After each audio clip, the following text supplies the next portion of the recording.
Okay, तो सबसे पहले हमारे पास जो है हर्पीज वायरस है फॉर एग्जांपल, ठीक है।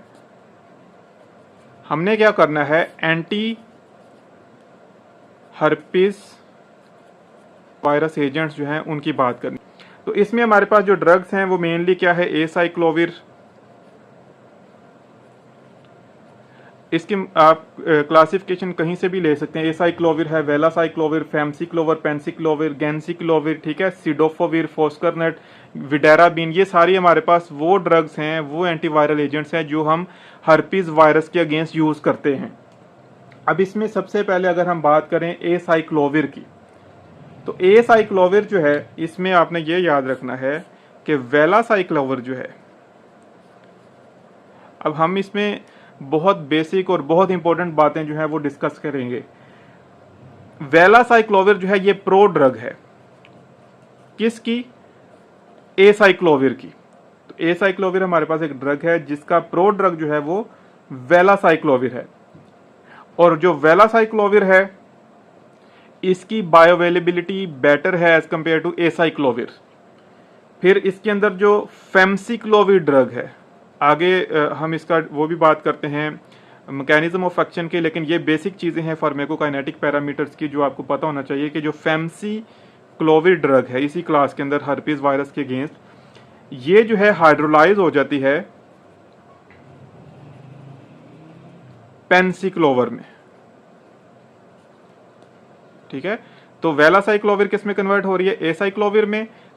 फेमसिक्लोविर किस में कन्वर्ट हो रही है, पेंसिक्लोविर में, ठीक है। और इसकी जो है बायोअवेलेबिलिटी जो है वो ज्यादा होगी, ग्रेटेस्ट बायोअवेलेबिलिटी होगी। इसके अलावा आपको ये याद रखना है जो पेंसिक्लोविर है, पेंसिक्लोवर सिर्फ टॉपिकली यूज होती है, ठीक है, लेकिन जो फेमसिक्लोविर है ये ओरली भी यूज होती है। तो ये आपको कुछ बेसिक पॉइंट्स हैं आपके वाइवा एमसीक्यूज के हवाले से जो आपको पता होने चाहिए। पेंसिक्लोविर सिर्फ टॉपिकली यूज होती है, फेमसिक्लोविर जो है वो ओरली भी यूज होती है। इस क्लास के अंदर जितनी भी ड्रग्स हैं, एसाइक्लोविर, वेलासाइक्लोविर, गैंसिक्लोविर, फेमसिक्लोविर, पेंसिक्लोविर, ये सारी आपको पता होना चाहिए कि ये होती हैं गुआनिन न्यूक्लियोसाइड एनालॉग, ठीक है।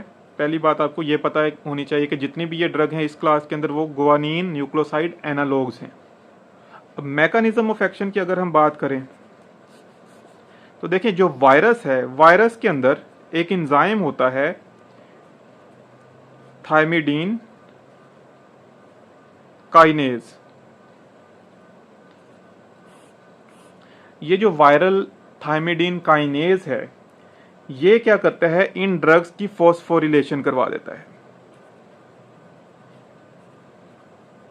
ठीक है। जब हम ड्रग देंगे, फॉर एग्जांपल हम एसाइक्लोविर ड्रग दे रहे हैं, तो वो क्या होगा कि जो वायरल थायमिडीन काइनेज है वो क्या करेगा, उस ड्रग की फॉस्फोरिलेशन करवा देगा। उसके बाद क्या होगा, उसके बाद जो होस्ट सेल काइनेज है, काइनेज एंजाइम जो है होस्ट सेल का, वो उसकी मेटाबॉलिज्म करेगा, ठीक है। मेटाबॉलिज्म करके उसको क्या करेगा, न्यूक्लियोटाइड एनालॉग में कन्वर्ट कर देगा।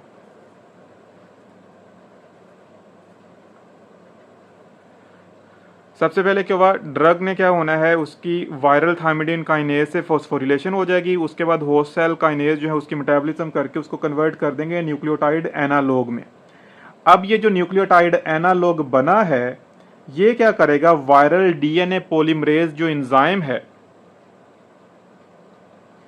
वायरल डीएनए पॉलीमरेज एंजाइम, इसको इनहिबिट कर देगा, ठीक है। ये जो न्यूक्लियोटाइड एनालॉग बना है इसने क्या किया, वायरल डीएनए पॉलीमरेज एंजाइम को इनहिबिट कर दिया। और इससे क्या होगा, जब ये प्रोसेस इनहिबिट हो जाएगा तो वायरल इन्फेक्शन जो है वो ट्रीट हो जाएगी। अब इन ड्रग्स का स्पेक्ट्रम क्या है कि कौन सी ड्रग जो है वो किस वायरल एजेंट के अगेंस्ट यूज हो सकती है, तो उसको बस मैं आपको बता देता हूँ, आप इनका एक नोट्स बना सकते हैं, लिख सकते हैं कि जैसे एसाइक्लोविर है ये यूज होती है HSV1 और HSV2 के अगेंस्ट, इसके अलावा वेरिसिला जोस्टर और शिंगल्स वायरस के अगेंस्ट। गैंसिक्लोविर और सिडोफोविर जो है ये साइटोमेगालो वायरस के अगेंस्ट यूज होती है। फैम्सिक्लोविर जो है ये हर्पीज जेनिटैलिस और शिंगल्स के अगेंस्ट यूज होती है। इसी तरह से फोस्करनेट जो है वो HSV, वेरिसिला जोस्टर, साइटोमेगालो वायरस और HIV के अगेंस्ट यूज होती है। पेंसिक्लोवर जो है ये हर्पिस लेबियलिस के अगेंस्ट यूज होती है। तो ये इनका स्पेक्ट्रम है। तो आप इनको अपने वर्ड्स में लिख सकते हैं कि कौन सी ड्रग किस वायरस के अगेंस्ट यूज हो रही है। इसके बाद हमारे पास फार्माकोकाइनेटिक्स है। अगर हम एसाइक्लोविर की बात करें, एसाइक्लोविर जो है इसके इंपॉर्टेंट पॉइंट जो आपको MCQ में पूछे जा सकते हैं कि ओरल बायोअवेलेबिलिटी जो है इस ड्रग की वो होती है ऑलमोस्ट 20 to 30%। ठीक है, डिस्ट्रीब्यूशन जो है CNS में भी इसकी होती है, बाकी सारे टिश्यूज के अंदर इसकी डिस्ट्रीब्यूशन होगी। रीनल एक्सक्रीशन इसकी होती है मोर देन 80%। ठीक है, रीनल के थ्रू ये एक्सक्रीट होगी। हाफ लाइफ आपको पता होनी चाहिए इन सारी ड्रग्स की। एसाइक्लोविर का हाफ लाइफ 2 से 5 घंटे होती है। और इसी तरह से अगर हम एडमिनिस्ट्रेशन की बात करें कि हम इसको कैसे एडमिनिस्टर कर सकते हैं, तो टॉपिकल हमारे पास इसका आ जाता है, ओरल और IV रूट है, इनके थ्रू हम जो है एडमिनिस्टर कर सकते हैं एसाइक्लोविर को। फिर इसके बाद इसके सबसे इंपॉर्टेंट जो है वो है एडवर्स इफेक्ट्स। अब एसाइक्लोविर है या गैंसिक्लोविर है, इनके एडवर्स इफेक्ट्स क्या हैं? सबसे पहले हमारे पास नोजिया, वॉमिटिंग और डायरिया मोस्टली ड्रग्स के साथ ये होंगे। फिर इसके अलावा इंपॉर्टेंट चीजें जो इसमें हैं, नेफ्रोटॉक्सिसिटी करती हैं ये ड्रग, ये आपसे MCQ में पूछा जाएगा, नेफ्रोटॉक्सिसिटी होगी। इसके अलावा क्रिस्टल यूरिया, इसके अलावा हीमेट यूरिया, ब्लड आएगा, रीनल इनसफिशिएंसी, ये सारे एडवर्स इफेक्ट्स आएंगे जब भी हम ये ड्रग्स यूज करेंगे। फिर इसके अलावा माइलोसुप्रेशन होगी। अब माइलोसुप्रेशन क्या होती है? खास तौर पे जब हम गैंसिक्लोविर यूज करेंगे, गैंसिक्लोविर ने क्या करना है? माइलोसुप्रेशन करनी है। और माइलोसुप्रेशन क्या है? न्यूट्रोपीनिया और थ्रोम्बोसाइटोपीनिया हो जाएगा। न्यूट्रोपीनिया का मतलब है न्यूट्रोफिल्स की कमी हो जाएगी, और थ्रोम्बोसाइटोपीनिया का मतलब है थ्रोम्बोसाइट्स या प्लेटलेट्स की कमी हो जाएगी।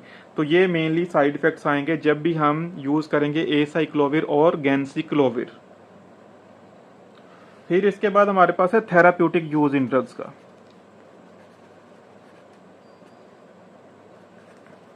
अब इसमें आपने ये याद रखना है कि जो एसाइक्लोविर है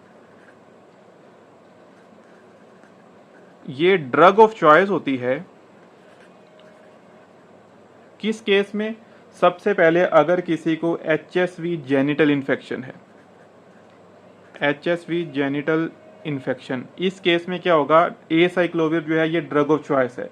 इसी तरह से HSV एन्सेफलाइटिस है अगर किसी को, इसमें भी हमारी जो एसाइक्लोविर है वो क्या है? ड्रग ऑफ चॉइस है। इसी तरह से किसी भी पेशेंट को HSV इन्फेक्शन है और इम्यूनो कॉम्प्रोमाइज्ड है वो पेशेंट, ठीक है, इम्यून सिस्टम उसका वीक है, उसमें भी हमारी एसाइक्लोविर जो है वो ड्रग ऑफ चॉइस होगी। लेकिन जो गैंसिक्लोविर है ये किस केस में ड्रग ऑफ चॉइस होगी? अगर किसी को साइटोमेगालो वायरल इन्फेक्शन है, CMV रेटिनाइटिस, इस केस में हमारी जो गैंसिक्लोविर है वो ड्रग ऑफ चॉइस होगी। और इसमें भी आपने एक बात याद रखनी है कि किसी को CMV रेटिनाइटिस है अगर, और वो पेशेंट जो है वो इम्यूनो कॉम्प्रोमाइज्ड है, ठीक है, इसमें क्या है? गैंसिक्लोविर जो है वो ड्रग ऑफ चॉइस होगी। और साथ में क्या है? अगर किसी का कोई ऑर्गन ट्रांसप्लांट होना है किसी पेशेंट का, तो होता क्या है कि जब ट्रांसप्लांटेशन होती है तो उस नतीजे में CMV डिजीज हो सकती है, साइटोमेगालो वायरल इन्फेक्शन हो सकती है। उसको प्रिवेंट करने के लिए भी हम गैंसिक्लोविर जो है यूज करते हैं। गैंसिक्लोविर के बाद नेक्स्ट जो हमारे पास इसी क्लास की ड्रग है वो सिडोफोविर है। सिडोफोविर पे आपने याद रखना है कि ये अप्रूव्ड है किसके लिए? CMV रेटिनाइटिस के लिए। देखें, जिसमें हमारे पास गैंसिक्लोविर यूज हो रही है उसी में अप्रूव्ड क्या है? सिडोफोविर भी, लेकिन जो ड्रग ऑफ चॉइस है वो गैंसिक्लोविर है, ये आपने याद रखना है। इसके अलावा जो सिडोफोविर है ये न्यूक्लियोटाइड एनालॉग है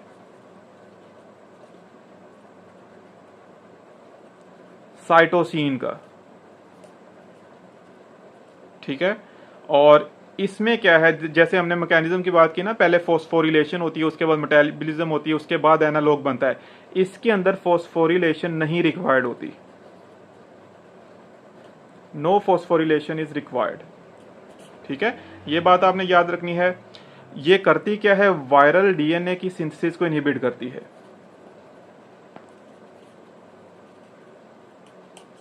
ठीक है। वायरल डीएनए के सिंथेसिस को इनहिबिट कर देगी। और सिडोफाविर जो है, ये अगर हम इसकी बात करें कि किस फॉर्म में अवेलेबल होती है, तो हमारे पास ये आईवी फॉर्म में अवेलेबल है, इंट्राविट्रियल इंजेक्शन फॉर्म में ये अवेलेबल है, टॉपिकल फॉर्म में भी अवेलेबल है। और अगर हम इसका मेजर जो एडवर्स इफेक्ट है उसकी बात करें, तो नेफ्रोटॉक्सिसिटी होगी सिडोफाविर के साथ।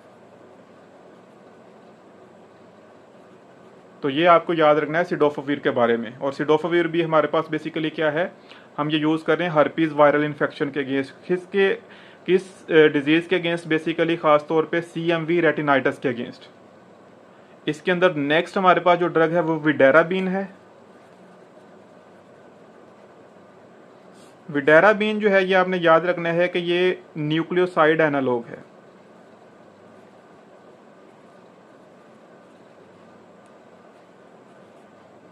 न्यूक्लियोसाइड एनालॉग ऑफ एडिनोसिन, ठीक है। अब देखें, सिडोफाविर क्या था, न्यूक्लियोटाइड एनालॉग था। विडेराबीन क्या है, न्यूक्लियोसाइड एनालॉग है। तो ये इस तरह के पॉइंट्स आपको याद रखने हैं।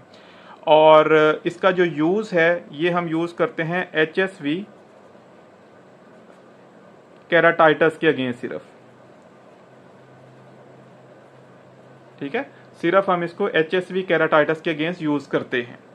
तो ये आपको याद रखना है कि सिडोफाविर जो है, इसको हम किस में यूज कर रहे थे, CMV रेटिनाइटिस के अगेंस्ट। और विडेराबीन जो है, इसको हम यूज कर रहे हैं HSV केराटाइटस के अगेंस्ट। और विडेराबीन के मैकेनिज्म ऑफ एक्शन की अगर हम बात करें, तो होता यह है कि ये जो ड्रग है विडेराबीन, ये कन्वर्ट हो जाती है ट्राइफॉस्फेट एनालॉग में, ठीक है। और ये जो ट्राइफॉस्फेट एनालॉग बनेगा, वो क्या करेगा, वायरल डीएनए पॉलीमरेज को इनहिबिट कर देगा। वायरल डीएनए पॉलीमरेज इनहिबिट हो जाएगा, ठीक है। तो इस विडेराबीन ने सबसे पहले क्या हुआ, कन्वर्ट हो गया ट्राइफॉस्फेट एनालॉग में। और ये ट्राइफॉस्फेट एनालॉग जो बनेगा, ये क्या करेगा, वायरल डीएनए पॉलीमरेज को इनहिबिट कर देगा, जिसकी वजह से जो वायरस है उसकी डेथ हो जाएगी और वायरल इन्फेक्शन जो है वो ठीक हो जाएगी। इस ड्रग की जो ओरल बायोअवेलेबिलिटी है, अगर हम ओरल ड्रग लें, इसकी बायोअवेलेबिलिटी जो है वो 2% है ऑलमोस्ट। इसके अलावा इसकी जो एडमिनिस्ट्रेशन है वो ऑफ्थेल्मिक है, ऑफ्थेल्मिक ऑइंटमेंट की फॉर्म में हम देते हैं, ठीक है। और इसके अलावा हम इसको बेसिकली HSV केराटाइटिस या HSV केराटो कंजक्टिवाइटिस में हम यूज़ करें। इसी वजह से कंजक्टिवाइटिस में क्योंकि हम इसको यूज़ कर रहे हैं, इसी वजह से इसको हम ऑफ्थेल्मिक ऑइंटमेंट की फॉर्म में यूज़ कर रहे हैं। और अगर हम इसके एडवर्स इफेक्ट की बात करें, तो एनीमिया जो है इसमें से मेजर एडवर्स इफेक्ट है। नेक्स्ट ड्रग इस क्लास में है ट्राइफ्लोरिडीन।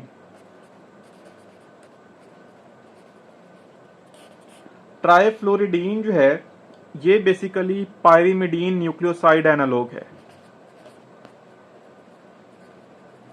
पायरिमिडीन न्यूक्लियोसाइड एनालॉग, ठीक है। और ये क्या करेगी, वायरल डीएनए की सिंथेसिस को इनहिबिट कर देगी। और इसका जो यूज है टॉपिकल और ओकुलर HSV केराटाइटिस में ये यूज होती है, ठीक है। तो इसका यूज बेसिकली वही है जो हमने प्रीवियस ड्रग की बात की है। नेक्स्ट ड्रग इस क्लास में है फोस्करनेट। फोस्करनेट जो है, ये बेसिकली एक इनऑर्गेनिक पायरोफॉस्फेट एनालॉग है। इनऑर्गेनिक पायरोफॉस्फेट एनालॉग, ठीक है। और ये करती क्या है, डायरेक्टली इनहिबिट करती है वायरल डीएनए और आरएनए पॉलीमरेज एंजाइम को, डायरेक्टली इनहिबिट करेगी किसको, वायरल डीएनए और आरएनए पॉलीमरेज को।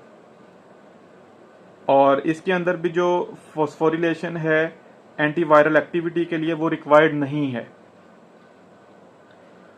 इस ड्रग की ओरल बायोअवेलेबिलिटी जो है फॉस्करनेट की वो होती है ऑलमोस्ट 10 to 20%, और ये अवेलेबल होती है आईवी फॉर्म में।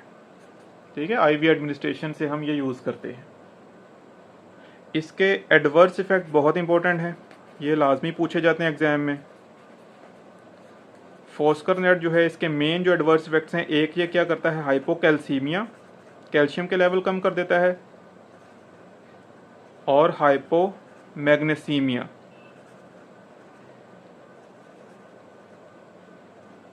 बेसिकली कैल्शियम और मैग्नीशियम के लेवल को ये कम करता है। तो आपसे एग्जामिनर पूछ सकता है कि ये किस वजह से हाइपोकैल्सीमिया और हाइपोमैग्नीसीमिया करता है, तो इसका आपने रीज़न बतानी है कि ये जो डाइवेलेंट केटाइंस हैं ड्रग के, उसके साथ चिलेशन करवा देता है।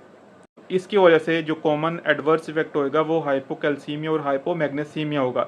इसके अलावा न्यूरोटॉक्सिसिटी और नेफ्रोटॉक्सिसिटी होगी। अब इसमें भी आपने देखना है कि न्यूरोटॉक्सिसिटी अगर होती है तो न्यूरोटॉक्सिसिटी में क्या होगा, क्योंकि नर्वस डिसऑर्डर आ जाएगा तो हेडेक, हेल्यूसिनेशंस और सीजर्स होंगे पेशेंट में।